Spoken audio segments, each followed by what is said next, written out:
Donc on va voir une liste des primitives de quelques fonctions usuelles.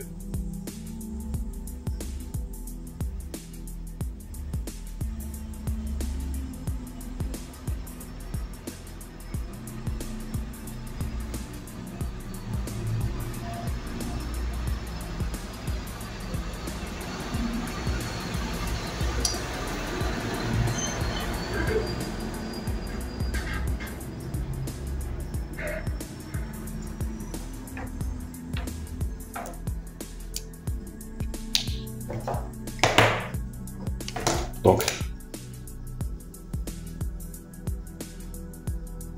là, la colonne des fonctions, et là, la colonne des primitives, et là, domaine de validité. Donc là, la colonne des fonctions, là, les primitives de chaque fonction.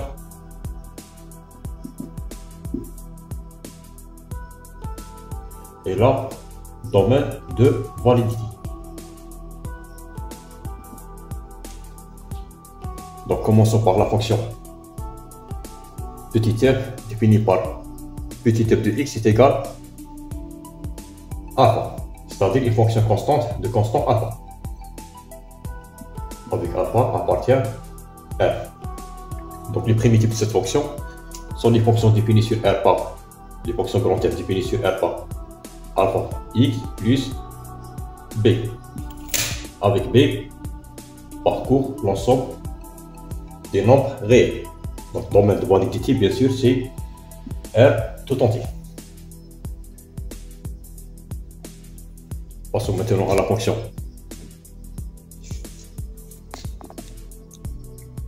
Passons maintenant à la fonction définie par petit f de x est égal x à la puissance 1 avec n est un entier naturel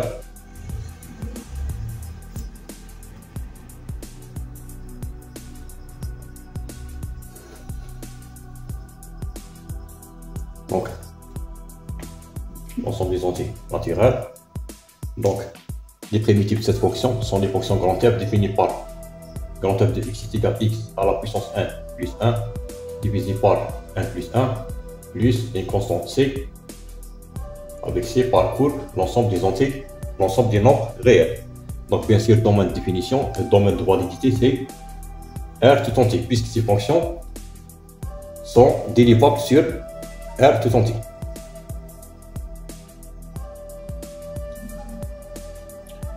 Passons maintenant à la fonction petit f définie par petit f de x est égal x à la puissance moins 1 avec n appartient n étoile sauf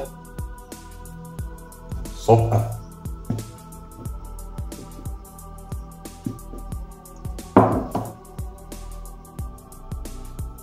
X à la puissance moins 1 avec 1 avec n appartient n étoile privé de 1. Donc les primitives de cette fonction sont les fonctions grand F définies sur R par grand F de x est égal x à la puissance 1 moins 1 divisé par 1 moins 1 plus c avec c parcourt l'ensemble R, l'ensemble des entiers, l'ensemble des nombres réels. Donc domaine de validité c'est R étoile plus.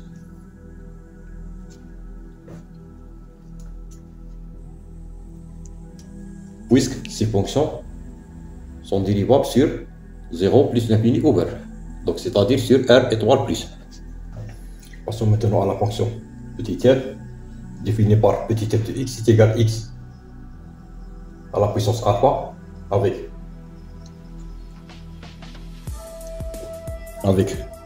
alpha appartient à R privé de l'ensemble des entiers relatifs. C'est-à-dire alpha appartient à R et alpha n'appartient pas à Z. Donc les primitives de cette fonction sont les fonctions grand F définies par grand F de x est égal x à la puissance 1 fois plus 1 divisé sur 1 fois plus 1 plus une constante c avec c parcours R. Donc domaine de validité c'est 0 plus l'infini ouvert. En effet, ces fonctions sont dérivables sur l'intervalle 0 plus l'infini ouvert de dérivée x à la puissance 1.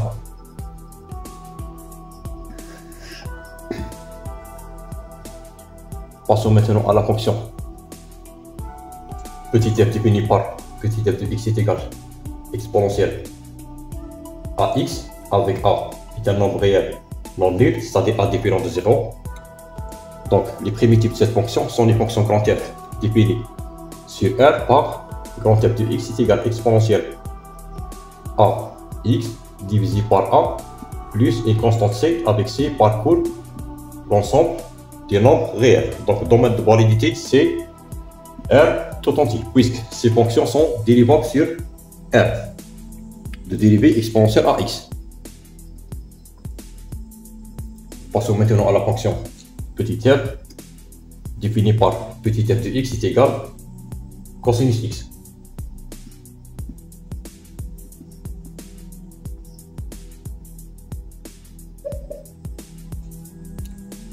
Donc, les primitives de cette fonction sont les fonctions grand F définies sur R par grand F de x est égal sinus x plus une constante c avec c parcours l'ensemble des nombres réels. Donc, bien sûr, domaine de validité c'est R tout entier, puisque ces fonctions sont dérivables sur R, le dérivé cosinus x. Donc, la fonction petit f définie par petit f de x est égal sinus x. Donc, les primitives de cette fonction sont les fonctions grand F définies par grand F de x est égal moins cosinus x plus c avec c parcours l'ensemble des nombres réels. Donc, bien sûr, domaine de validité c'est l'ensemble R tout entier, puisque ces fonctions sont dérivables sur R de dérivée sinus x.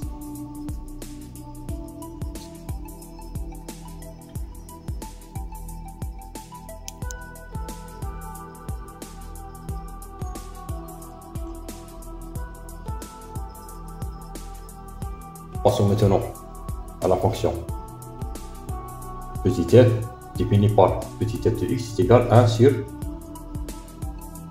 cosinus au carré de x. Donc, par les formules trigonométriques,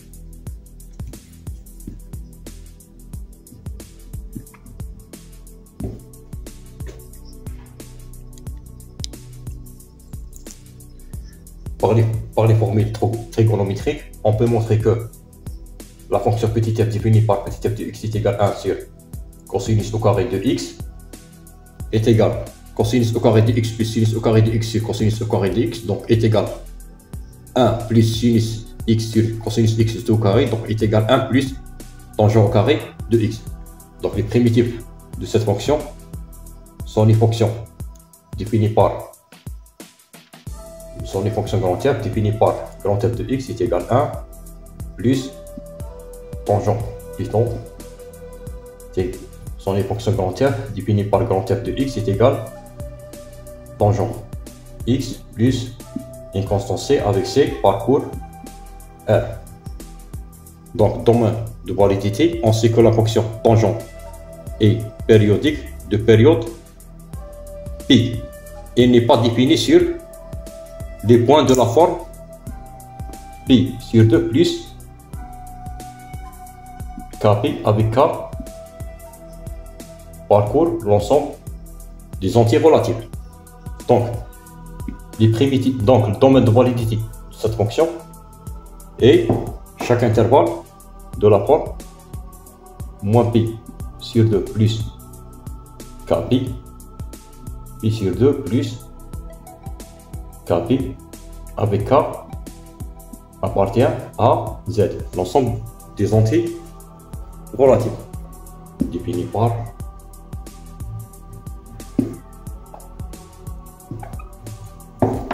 petit f de x est égal 1 sur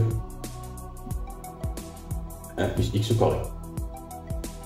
Donc les primitives de cette fonction sont des fonctions grand F définies par grand F de x est égal à l'arc tangent x plus une constante c avec c parcourt l'ensemble des nombres réels. Et bien sûr, le domaine de validité, c'est moins pi sur 2, plutôt, moins 1, puisque la fonction tangent réalise une bijection de l'intervalle moins pi sur 2, vers l'intervalle ouvert moins 1. Donc l'intervalle moins pi sur 2 ouvert vers l'intervalle moins 1 ouvert. Et la fonction tangent et la fonction arc tangent sont dérivables sur moins pi sur 2 ouvert et moins 1 ouvert respectivement. C'est-à-dire tangent dérivable sur moins pi sur 2 ouvert et l'arc tangent est dérivable sur moins 1 ouvert.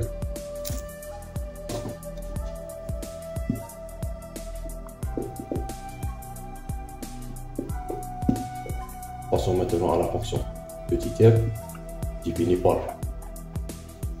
petit f de x est égal à 1 sur la racine carrée de 1 moins x au carré. Donc les primitives de cette fonction sont les fonctions grand F définies par grand F de x est égal à l'arc sinus x plus une constante c avec c parcourt l'ensemble des nombres réels.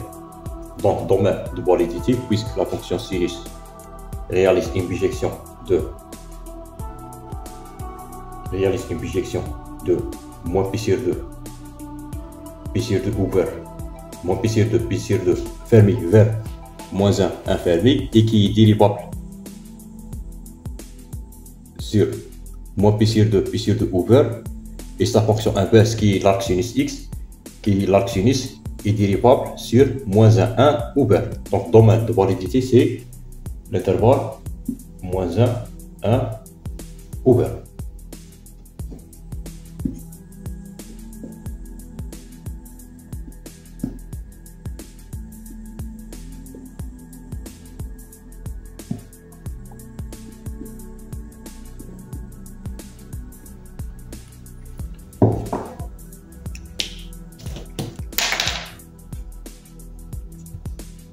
Donc maintenant, la fonction petit f définie par petit f de x est égale à moins 1 sur la racine carrée de 1 moins x au carré.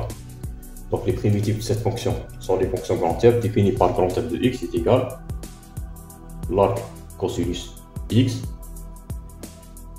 plus une constante c avec c parcourt l'ensemble des nombres réels. Donc bien sûr, domaine de validité de manière similaire à les primitives de la fonction 1 sur la racine carrée de 1 moins x au carré, c'est moins 1 ouvert. Avant de commencer la liste des primitives usuelles, donc je vais faire un petit rappel sur les fonctions sinus et donc fonction sinus hyperbolique et la fonction notée SH définie sur R par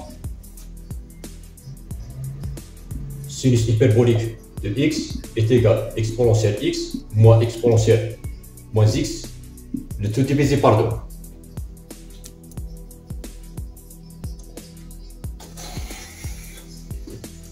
Donc la parité, commençons par la parité.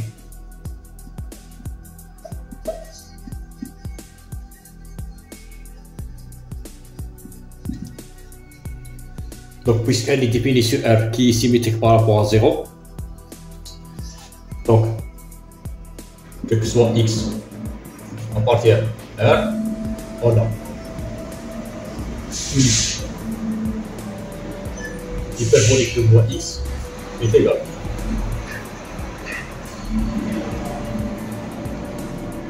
exponentielle moins x, moins exponentielle moins x, divisé par 2. Donc est égal exponentielle moins x, moins exponentielle x, divisé par 2. Donc est égal moins exponentielle x, moins exponentielle moins x, divisé par 2. Donc est égal moins sinus hyperbolique de x. Autrement dit, la fonction sinus hyperbolique de x, la fonction sinus hyperbolique est impaire.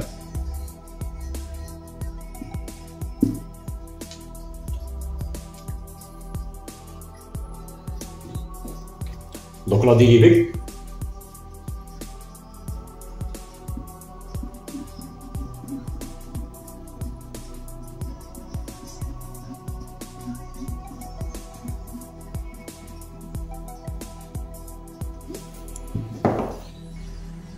dérivée évidemment, la fonction sinus hyperbolique est dérivable sur R, puisque c'est la somme de deux fonctions usuelles qui sont dérivables sur R. Donc, sinus hyperbolique dérivable sur R et sa dérivée est SH' de x est égal à la dérivée de l'exponentielle. Et tout d'abord, un dv par la dérivée de l'exponentielle x, c'est exponentielle x, moins la dérivée de l'exponentielle moins x, c'est moins exponentielle moins x, donc moins exponentielle moins x est égal plus exponentielle moins x, donc est égal exponentielle x plus exponentielle moins x divisé par 2.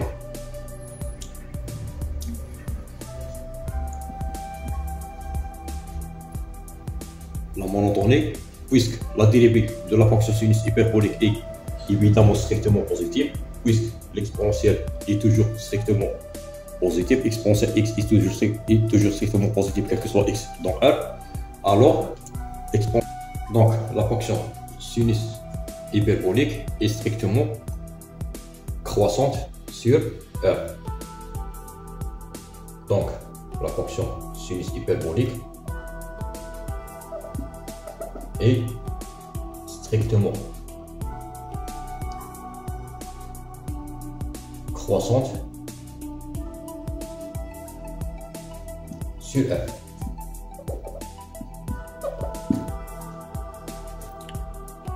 Donc pour les limites, on a limite quand x tend vers plus l'infini de sinus hyperbolique de x.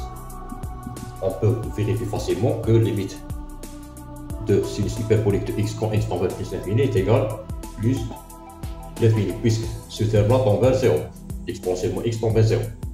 Et limite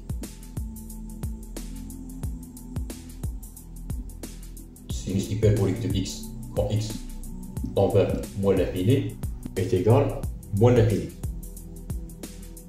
puisque dans ce cas, ce terme-là tend vers 0 et ce terme-là tend vers plus l'infini, donc multiplié par moins tend vers moins l'infini. Table de variation, x sinus hyperbolique de x moins l'infini plus l'infini, donc elle est strictement croissante et limite en moins l'infini c'est moins l'infini et limite en plus l'infini est égal plus l'infini.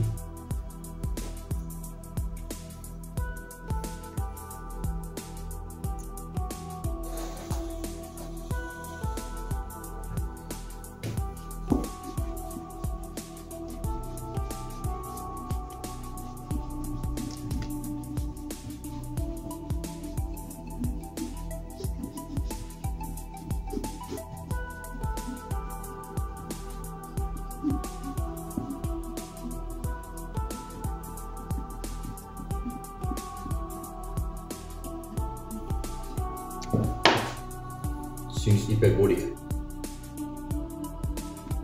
de 0 est égal. Exponentielle 0 moins exponentielle 0 divisé par 2, donc est égal 1 moins 1 divisé par 2, donc est égal 0.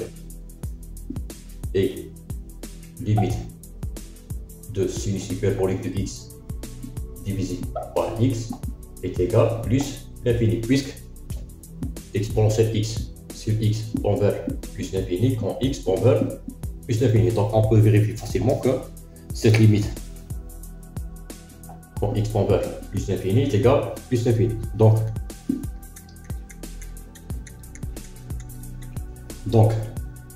le graphe ou la courbe représentative de la fonction sinus hyperbolique dans un repère orthonormé admet une branche parabolique de direction OJ.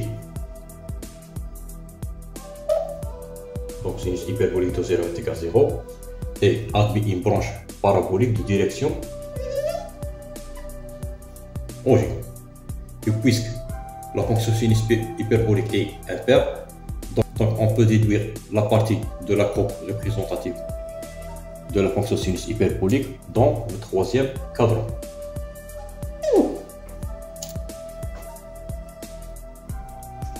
Passons maintenant à la fonction cosinus hyperbolique.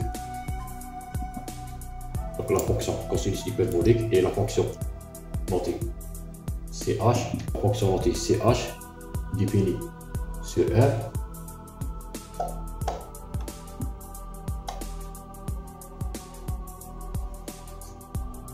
par CH de x est égal à exponentielle x plus exponentielle moins x divisé par 2. Entre parenthèses, on voit que CH de x est égal à la dérivée de sinus hyperbolique de x.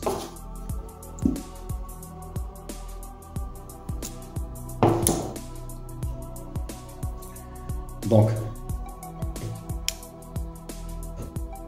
on remarque que la fonction cosinus hyperbolique est toujours strictement positive sur son domaine de définition.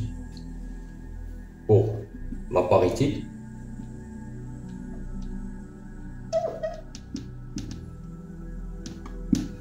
puisqu'elle est définie sur R, donc on peut vérifier facilement cosinus hyperbolique de moins x est égal à quoi.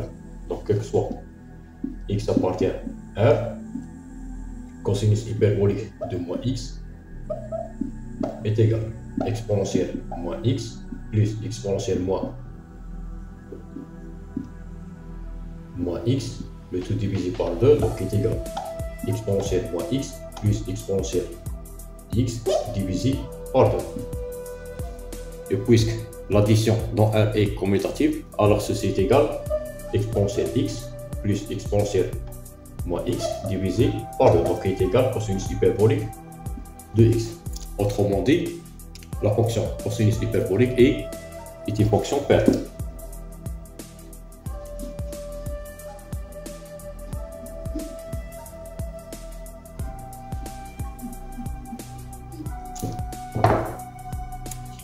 La fonction cosinus hyperbolique est une fonction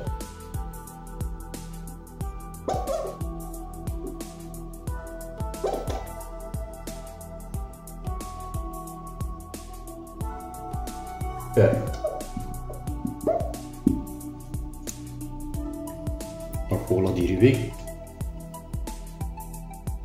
quel que soit x appartenant à R, la dérivée de cosinus hyperbolique de x, ch' de x, est égale à la dérivée de l'exponentielle x, c'est exponentielle x, la dérivée de l'exponentielle moins x, c'est moins exponentielle moins x. Donc le tout multiplié par 2 est égal à exponentielle x moins exponentielle moins x divisé par 2. Donc est égal, d'après ce que nous avons vu, est égal à sinus hyperbolique de x. Et évidemment, elle est strictement positive sur 0 plus infini ouvert et strictement négative sur moins l'infini 0 ouvert. Donc, la fonction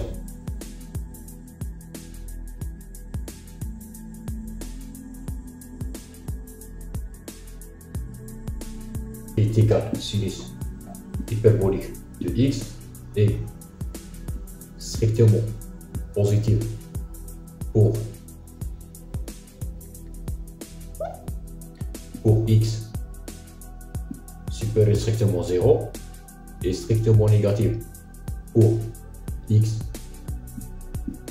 est inférieur strictement 0 et l'image de 0 est égale 0.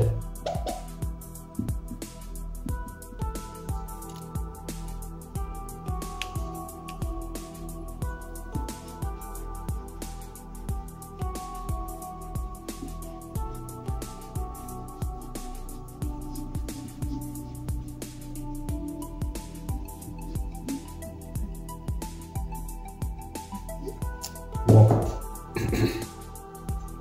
la fonction cosinus hyperbolique,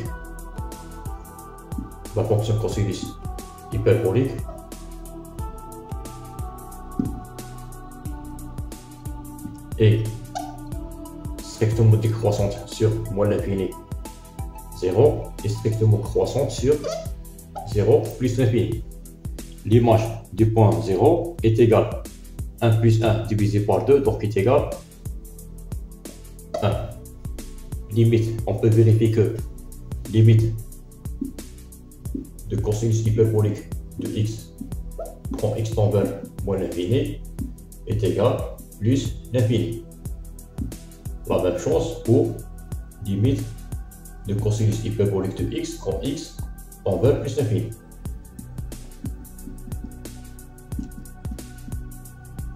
Donc plus l'infini, plus l'infini.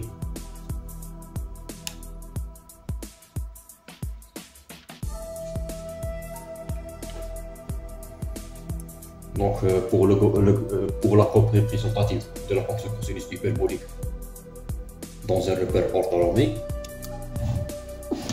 on peut vérifier facilement que limite quand x tend vers plus l'infini de cosinus hyperbolique de x divisé par x est égal plus l'infini.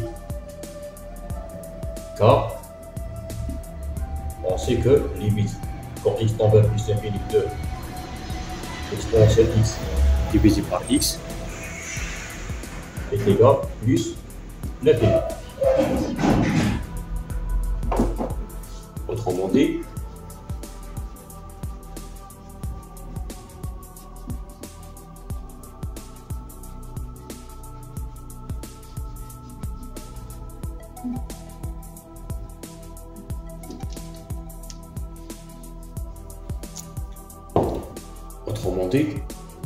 la courbe représentative de la fonction cosinus hyperbolique dans un repère orthonormé et dans la première cadran admet une branche parabolique de direction OJ et l'image du point 0 est égale 1. L'image du point 0 est égale 1. Donc, dans le premier cadran, la courbe représentative de la fonction cosinus hyperbolique admet une branche parabolique de direction OJ. Et quand la fonction cosinus hyperbolique est une fonction paire, alors on peut déduire la partie de la courbe représentative de la fonction cosinus hyperbolique dans le deuxième cadran.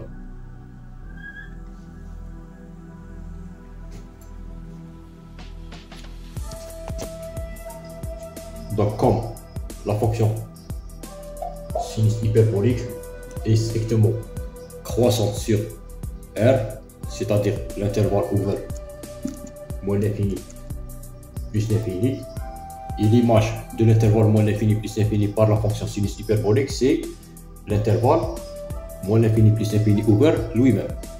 Donc, sinus hyperbolique réalise une bijection de l'intervalle moins l'infini plus l'infini, c'est-à-dire de R dans R.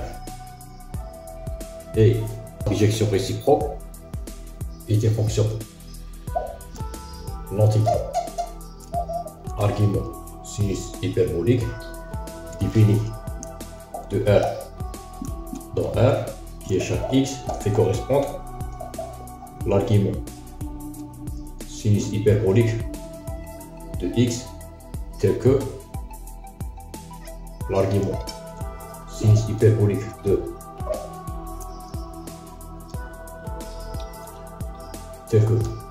sinus hyperbolique de l'argument sinus hyperbolique de x est égal à x.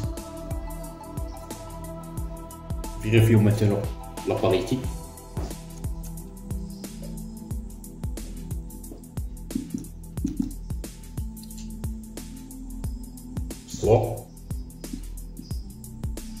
Soit x appartient à 1. On pose y est égal à l'argument sinus hyperbolique de x. Donc x est égal à sinus hyperbolique de y, d'après ce que nous avons vu, d'après cette relation. En d'autre part,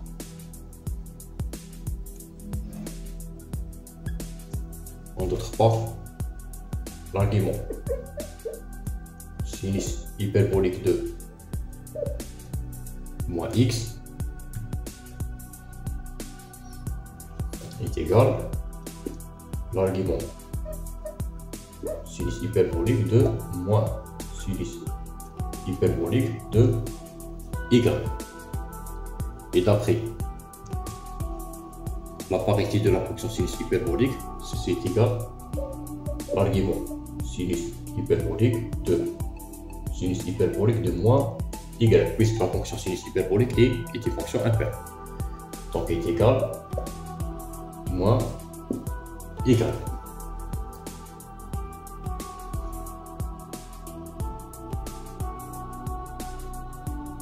Est égal à moins y.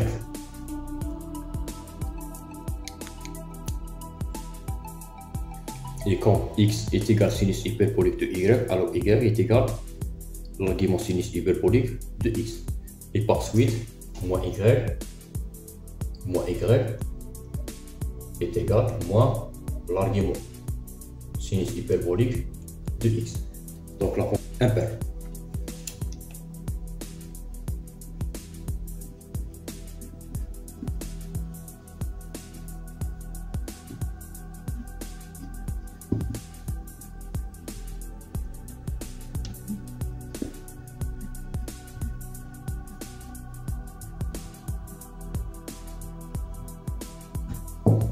La fonction l'argument sinus hyperbolique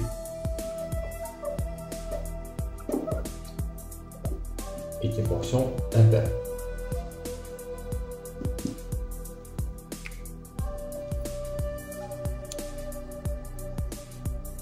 Donc le graphe représentatif de la fonction l'argument sinus hyperbolique, puisque sinus hyperbolique de x est égal à 0 si seulement si x est égal à 0. Donc si seulement si l'argument sinus hyperbolique de x est égal à 0. Autrement dit, l'argument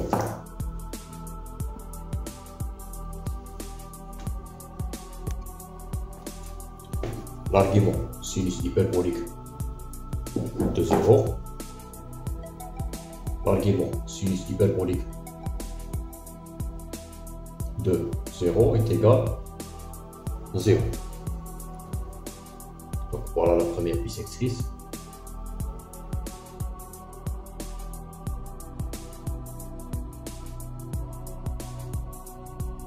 Donc voilà la partie de la courbe représentative de la fonction sinus hyperbolique dans le premier cadran. Donc puisque la courbe représentative de la fonction l'argument sinus hyperbolique est symétrique par rapport à la fonction sinus hyperbolique est symétrique à la courbe représentative de la fonction sinus hyperbolique par rapport à la première bisectrice. Donc voilà la partie de la courbe représentative de la fonction sinus hyperbolique dans le premier cadran. Donc est symétrique par rapport à la première bisectrice. Et puisque la fonction sinus hyperbolique est une fonction impaire, donc on peut déduire la partie de la courbe représentative de la fonction argument sinus hyperbolique dans le troisième cadran.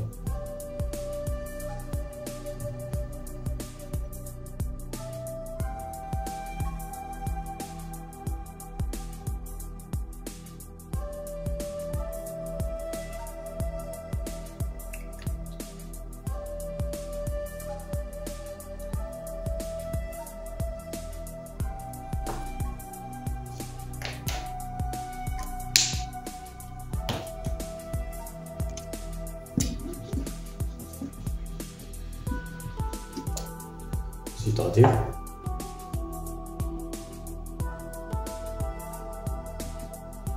la courbe représentative de la fonction sinus, l'argument sinus hyperbolique admet une branche parabolique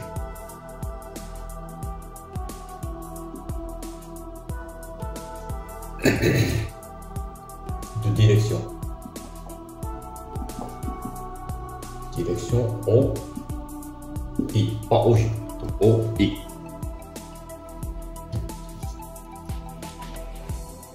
Au voisinage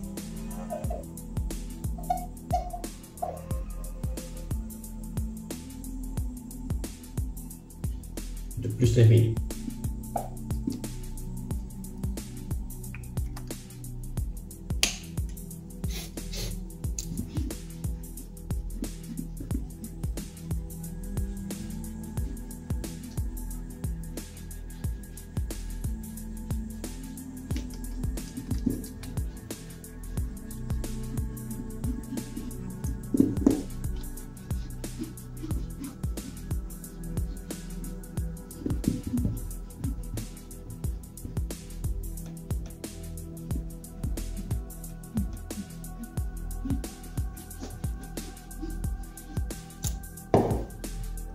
Donc pour la dérivabilité, on sait que quel que soit x appartenant à R, on a l'argument sinus hyperbolique de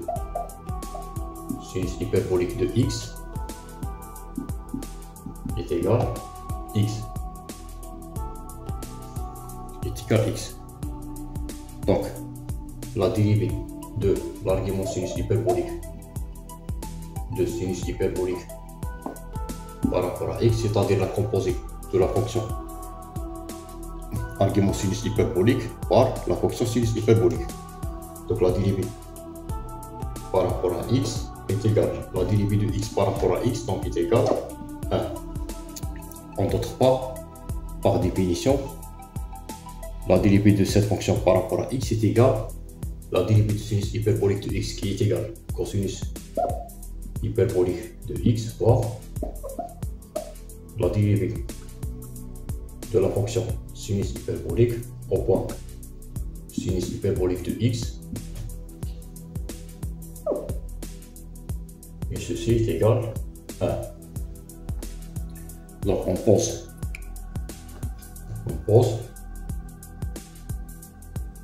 y est égal sinus hyperbolique de x.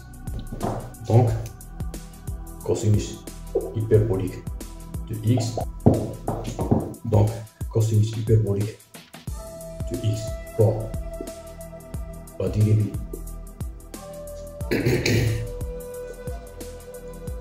le nombre dérivé de la fonction l'argument sinus hyperbolique au point y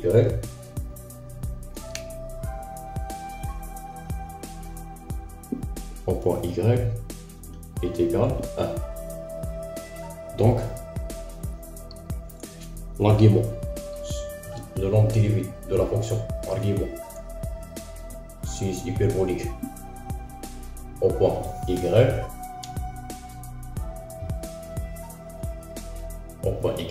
égal à 1 sur cosinus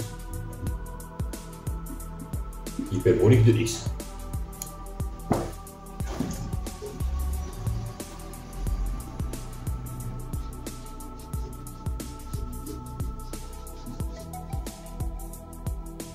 En d'autre part, on a cosinus hyperbolique de x au carré moins sinus hyperbolique de x le tout au carré est égal, d'après les formules des fonctions cosinus hyperbolique et sinus hyperbolique, est égal exponentielle x plus exponentielle moins x divisé par 2 le tout au carré moins exponentielle x moins exponentielle moins x divisé par 2 le tout au carré. Donc on peut facilement montrer que ce terme est égal 4 sur 4, donc il est égal 1.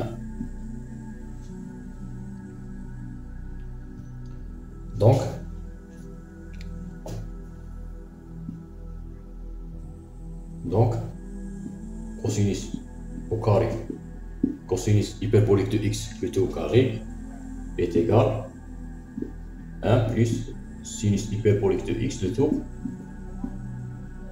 au carré.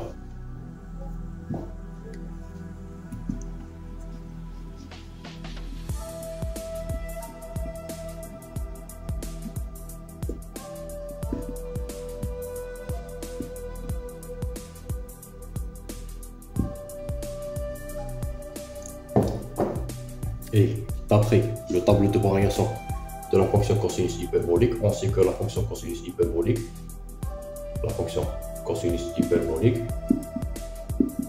est strictement décroissante sur moins l'infini 0 et strictement croissant sur 0 plus l'infini, et l'image de 0 est égale à 1, et les limites en moins l'infini et en plus l'infini est égale plus l'infini. Donc, quel que soit x appartenant à R, cosinus hyperbolique est strictement positif puisqu'il est supérieur ou égal à 1. Donc, cosinus hyperbolique est strictement positif, en particulier est strictement positif. Et par suite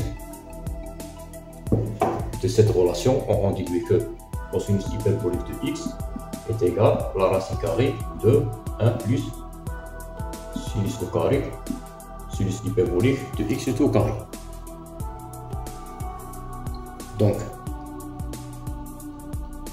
on remplace la formule de cosinus hyperbolique de x dans cette formule, on obtient le nombre dérivé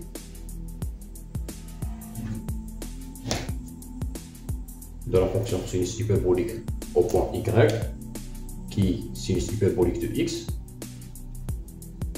est égal à 1 sur la racine carrée de 1 plus sinus hyperbolique de x au carré.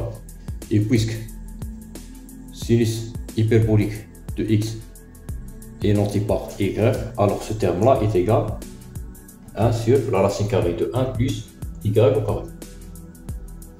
Plus y au carré. Donc c'est la dérivée de la fonction l'argument sinus hyperbolique sur R.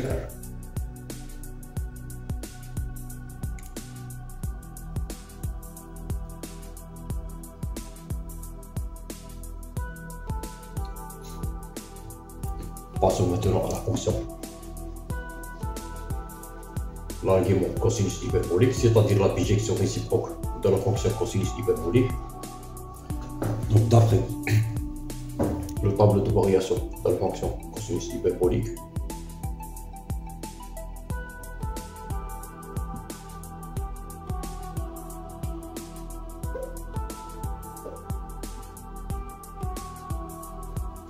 la fonction cosinus hyperbolique est strictement décroissante sur moins l'infini 0 et strictement croissante sur 0 plus l'infini. En particulier, elle est strictement croissante sur 0 plus l'infini et l'image de l'intervalle 0 plus l'infini par la fonction cosinus hyperbolique est l'intervalle 1 plus l'infini. Donc, la fonction cosinus hyperbolique réalise une bijection de 0 plus l'infini, donc 1 plus l'infini, et sa bijection réciproque, notez l'argument cosinus hyperbolique défini sur 1 plus l'infini dimanche 0 plus l'infini, donc notez l'argument cosinus hyperbolique de Donc et chaque x fait correspondre l'argument cosinus hyperbolique de x est égal à y tel que x est égal cosinus hyperbolique de y. Autrement dit, y est l'unique point tel que cosinus hyperbolique de y est égal à x. Passons maintenant à la dérivabilité. Donc,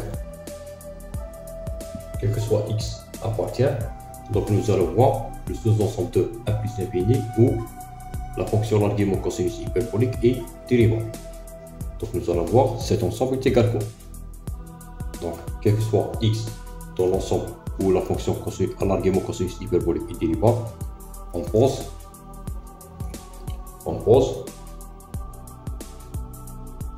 y est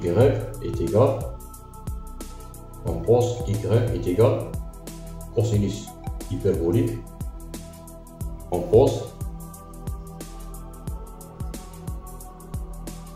x est égal cosinus hyperbolique de y. Donc, l'argument cosinus hyperbolique de x est égal l'argument cosinus hyperbolique de y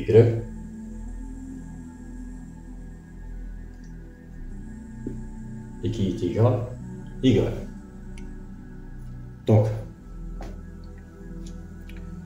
la dérivée de la fonction l'argument cosinus hyperbolique de x par rapport à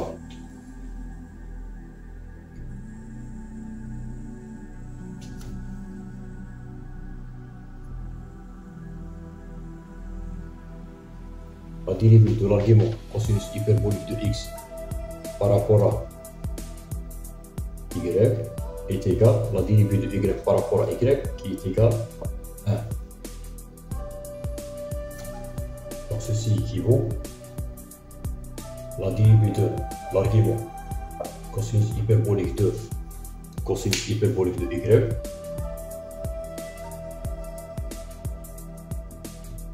par rapport à y est égal à 1. Et d'après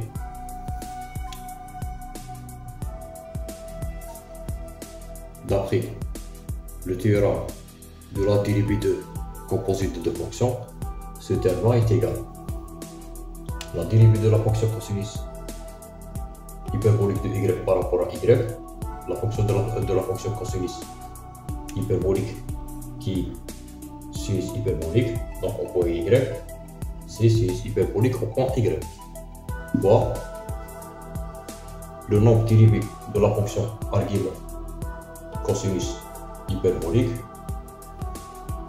au point cosinus hyperbolique de y, donc qui est x.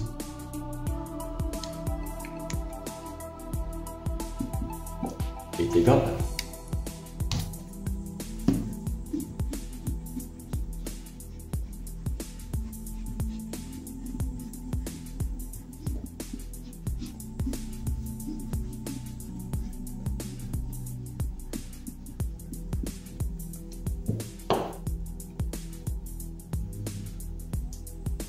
Maintenant, il faut que y est différent de 0. Sinon, sinus hyperbolique de y est égal à 0. Donc, il suffit que sinus hyperbolique de y est différent de 0. Et d'après ce que nous avons vu, il faut que sinus hyperbolique de y est supérieur strictement à 0. Donc, y doit être supérieur strictement à 0. Donc, pour déduire le nombre dérivé de la fonction argument cosinus hyperbolique au point x, il suffit que sinus hyperbolique de x, plutôt de y, sinus hyperbolique de y, soit supérieur strictement à 0. Donc, d'après ce que nous avons vu, il suffit que y doit supérieur strictement à 0. C'est-à-dire, il faut que x est égal cosinus hyperbolique de y est supérieur strictement à 1. Donc là, quel que soit x, supérieur strictement à 1, c'est-à-dire appartient à l'intervalle ouvert 1 plus l'infini. Donc l'ensemble de ce ensemble de l'intervalle fermé semi-ouvert 1 plus l'infini qui permet en 1 pour que la fonction argument cosinus hyperbolique est dérivable et l'intervalle ouvert 1 plus l'infini.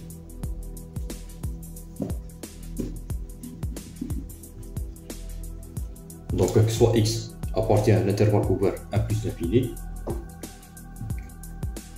Pour x est égal cosinus hyperbolique de y, on a sinus hyperbolique de y est supérieur strictement à 0. Et par suite, ceci équivaut l'argument cosinus hyperbolique, le nombre dérivé de la fonction argument cosinus hyperbolique au point x est égal à 1 sur sinus hyperbolique de y. Et de la relation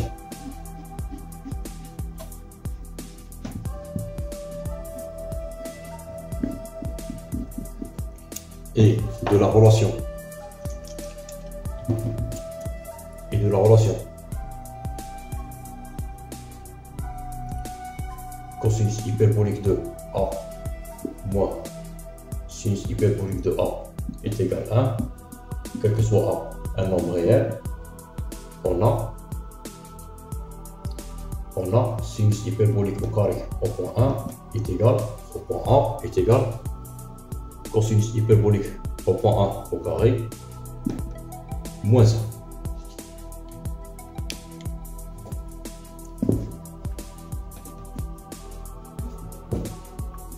Donc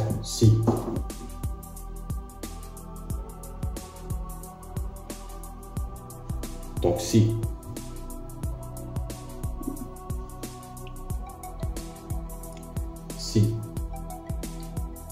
A supérieur strictement à 0, alors sinus hyperbolique de A est supérieur strictement à 0 et par suite sinus hyperbolique de A est égal à la racine carrée de cosinus hyperbolique de A au carré moins 1.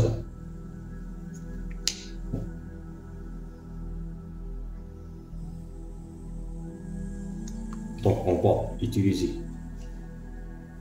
cette relation pour déduire le nombre dérivé de la fonction argument cosinus hyperbolique au point x. Donc l'argument cosinus hyperbolique, le nombre dérivé de la fonction argument cosinus hyperbolique au point x est égal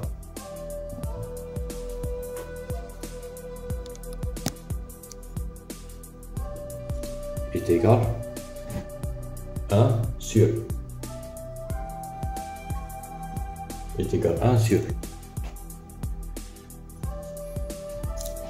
sinus hyperbolique de y, et d'après cette formule est égal à la racine carrée de cosinus hyperbolique de y au carré moins 1.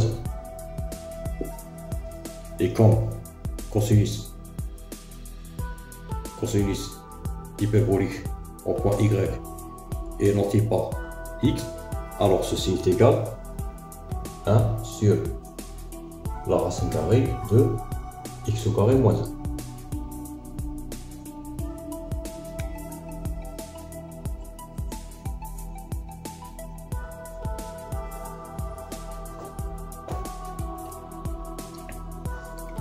Donc ça, c'est la fonction dérivée de la fonction argument cosinus hyperbolique. Donc je vais continuer le tableau.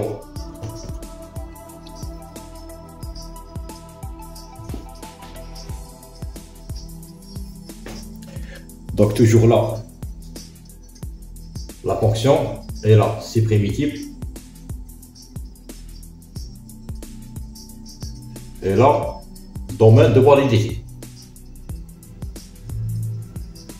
Donc commençons par la fonction. La fonction petit f définie par petit f de x est égal à 1 sur la racine carrée de 1 plus x au carré. Donc d'après ce que nous avons vu, les primitives de cette fonction sont les fonctions définies sur R par grand f de x est égal à l'argument sinus hyperbolique de x plus une constante c avec c parcourt l'ensemble des nombres réels. Donc domaine de validité R d'après ce que nous avons vu. La fonction petit f définie par petit f de x est égal à 1 sur la racine carrée de x au carré moins 1. Donc les primitives de cette fonction sont les fonctions grand F définies par grand F de x est égal à l'argument cosinus hyperbolique de x plus une constante c avec c parcourt l'ensemble des nombres réels 1. Donc domaine de validité d'après ce que nous avons vu c'est 1 plus infini. On sait que la fonction que chaque x fait correspondre 1 sur la racine carrée de x au carré moins 1 et continue sur l'intervalle ouvert moins l'infini moins 1, donc appelle une primitive.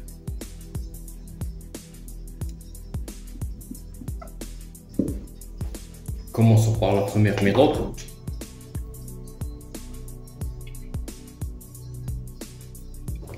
Donc on a la dérivée de la fonction que chaque x peut correspondre à l'argument cosinus hyperbolique de x par rapport à x est égal à 1 sur la racine carrée de x au carré moins 1.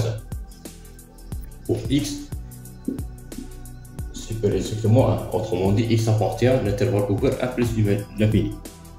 Donc maintenant si x appartient moins l'infini moins 1, donc x appartient moins l'infini moins 1 équivaut x moins x plutôt moins x appartient à 1 plus l'infini. En d'autres part, la dérivée de la fonction que chaque x peut correspondre à l'argument cosinus hyperbolique de moins x par rapport à x est égale à la dérivée de moins x par la dérivée de la fonction que chaque x peut correspondre à moins x par rapport à x, donc est égal à moins 1, donc moins fois le nombre dérivé de la fonction argument cosinus hyperbolique, l'argument cosinus hyperbolique, le nombre dérivé de la fonction argument cosinus hyperbolique au point moins x. Donc, qui est égal par définition, puisque moins x appartient à l'intervalle 1 plus l'infini, alors ceci est égal moins 1 sur la racine carrée de moins x, le tout au carré moins 1. Donc il est égal à moins 1 sur la racine carrée de x au carré moins 1.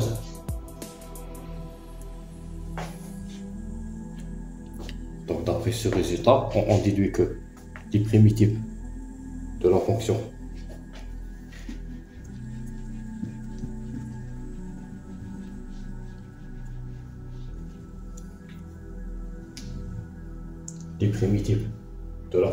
que chaque x fait correspondre moins 1 sur la racine carrée de x au carré moins 1 dx est égal à l'argument cosinus hyperbolique de moins x, puisque x appartient à l'intervalle moins l'infini moins 1, donc moins x appartient à l'intervalle 1 plus l'infini. Autrement dit, moins x est égal à la valeur absolue de moins x, donc est égal à l'argument cosinus hyperbolique de la valeur absolue de x plus une constante c avec c parcourt l'ensemble des nombres réels.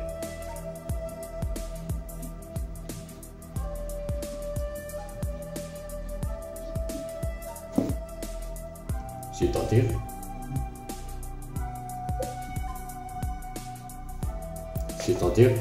d'après les propriétés de l'intégrale que nous avons vues et d'après la relation entre l'intégrale indéfinie et les primitives, ceci est égal, ceci équivaut, les primitives de la fonction 1 sur la racine carrée de x au carré moins 1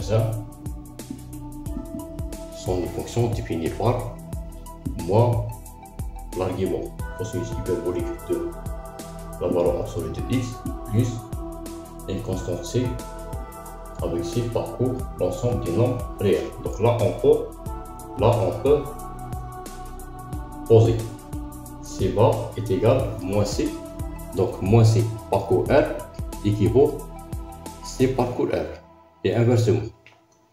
Donc on peut écrire moins l'argument cosinus hyperbolique de la valeur absolue de x plus une constante c bar avec c bar parcourt l'ensemble des nombres réels R.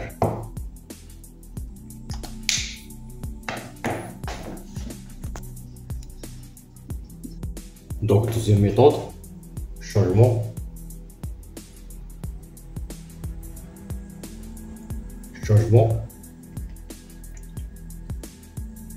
de variable.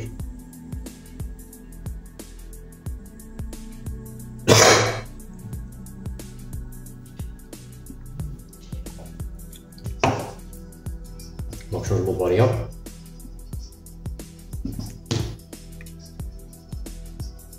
Donc comme proposition, soit phi une fonction définie d'un intervalle i à valeur dans un intervalle j de r qui dérivable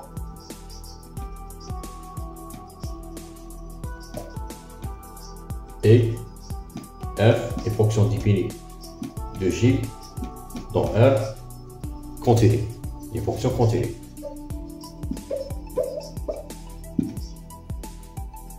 Donc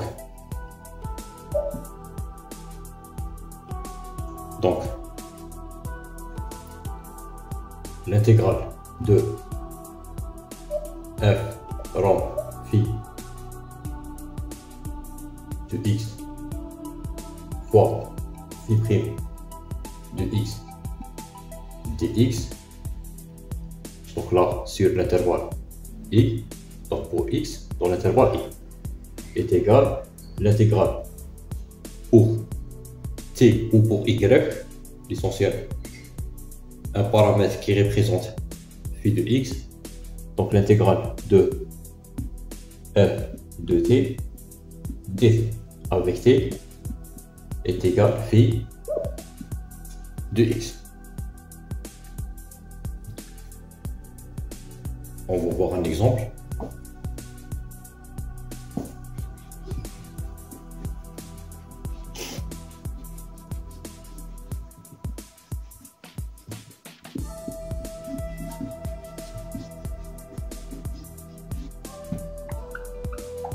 On va voir un exemple.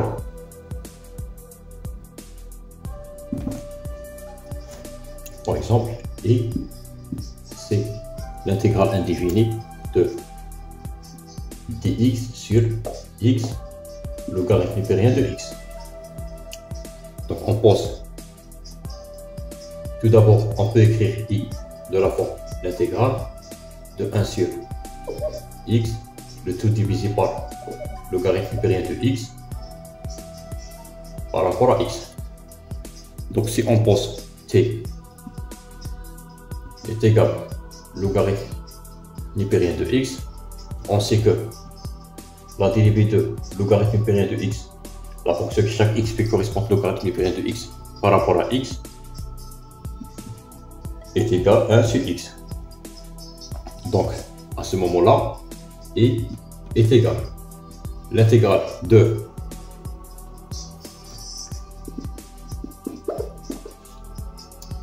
l'intégrale de 1 sur logarithme népérien de x fois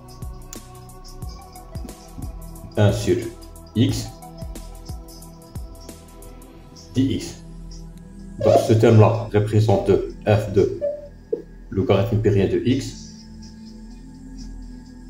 Et ce terme-là représente la dérivée de logarithme hypérien de x. Donc si on note logarithme hypérien de la fonction que chaque x peut correspondre logarithme hypérien de x par phi de x, donc ce terme-là représente phi prime de x.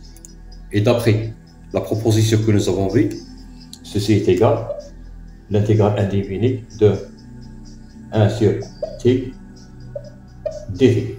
D'après la liste des primitives y que nous avons vue, ceci est égal logarithme hypérien de la valeur absolue de t plus une constante c avec c parcours r. Je vais commencer ici.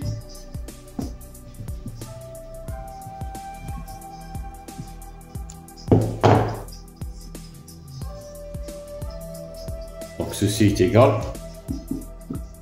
logarithme hypérien de la valeur absolue de logarithme hypérien de x plus une constante c avec c parcours l'ensemble des nombres réels.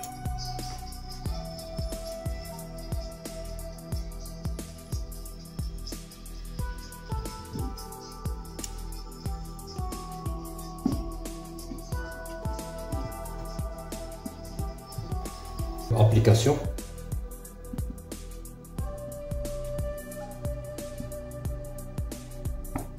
Donc on va calculer les primitives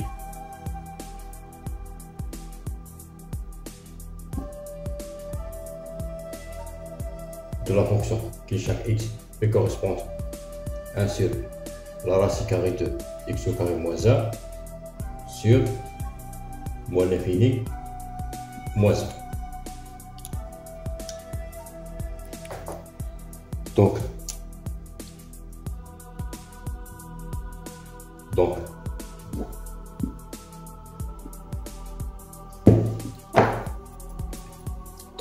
quel que soit x appartient moins l'infini moins 1, on pose y est égal moins x. Donc il appartient à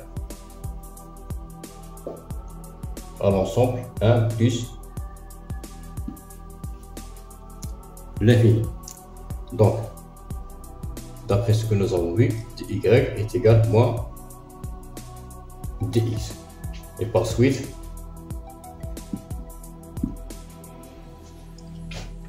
l'intégrale indéfinie dx sur la racine carrée de x au carré moins 1 est égale l'intégrale.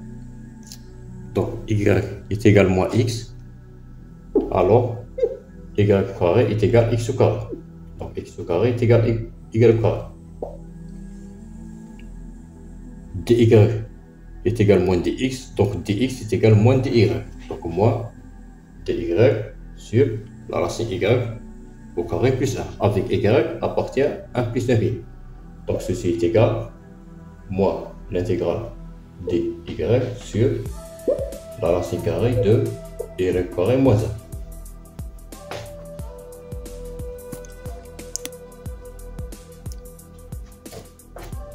Donc il est égal moins l'argument cosinus hyperbolique de y plus une constante c avec c parcours l'ensemble des nombres réels.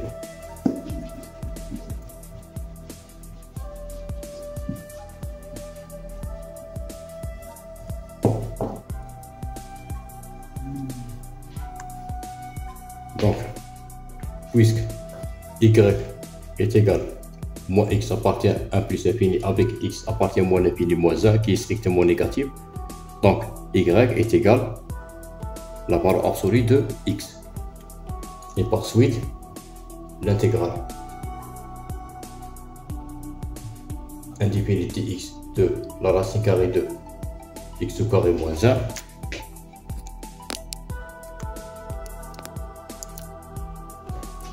est égal moins l'argument cosinus hyperbolique de y qui est égal la valeur absolue de x plus une constante c avec c parcours l'ensemble des nombres réels.